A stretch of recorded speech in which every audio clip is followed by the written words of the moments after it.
My name is Lenka Maskalova and I work as a psychologist at ARCUS, Specialized Facility of Social Services and Facility for Elderly Citizens. In my work, I meet clients suffering from dementia, be it Alzheimer's disease, Parkinson's disease, vascular dementia, or other types of dementia. My target group are clients with early-stage dementia and mild cognitive impairments.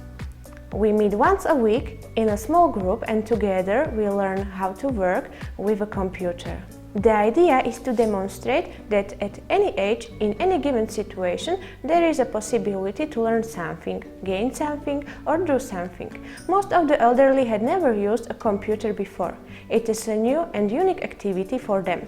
Nevertheless, they were interested in learning to work with a computer and the internet.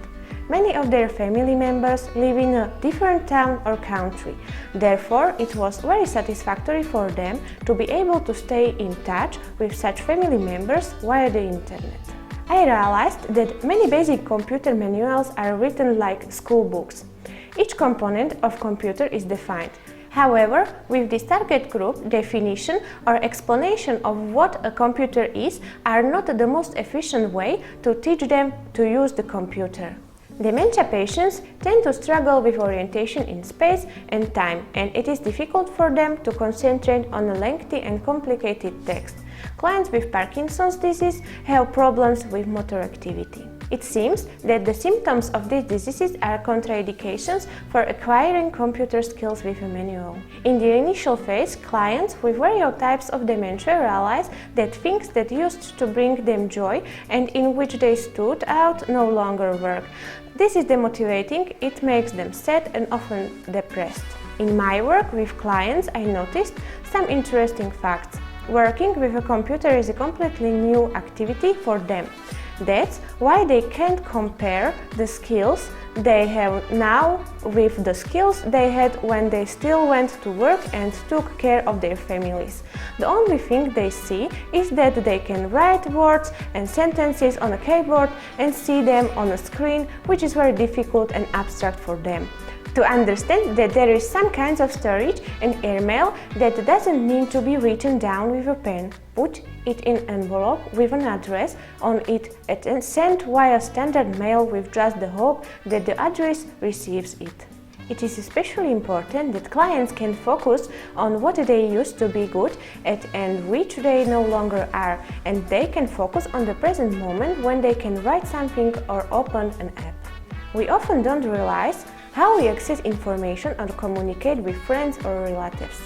We share many of the things that happen to us during the day with others through pictures, posts, messages or status changes on Facebook. Young people are surrounded by people, friends, family, colleagues at work, and they share many things with them, which helps them to stay in good mental health. However, elderly people often find themselves in a situation when they realize that their social community is very small and there are fewer and fewer people around them. It is a big process when the client can create their own email account or find interesting information online. They usually look for information related to their hobbies, politics, international affairs, or even a street view of towns they visited in the past. Despite the fact that this is a completely new experience and they are worried that they will not make it, I noticed that they gradually become more independent and especially more self-confident. They are proud that they can use something, although with a little help, that they considered to be a gadget for the young. They are much more motivated to spend their free time in a meaningful way. They partially rehabilitate activities from their lives, but they also discover new possibilities how to return to a social life. Many clients return to days when they were younger, they seek places they visited in the past. They write memories and stories that are important for them. They want to leave a trail for future generations. Despite difficulties that our clients may face in everyday activities, I see that they make impressive progress in their computer skills.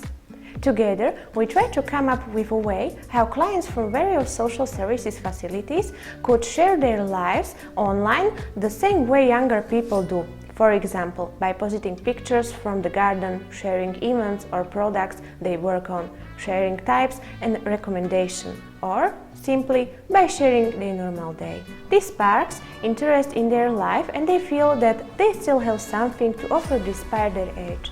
The hope that someone else will see what they posted and get in touch could help with the feeling of loneliness which many of our elderly feel.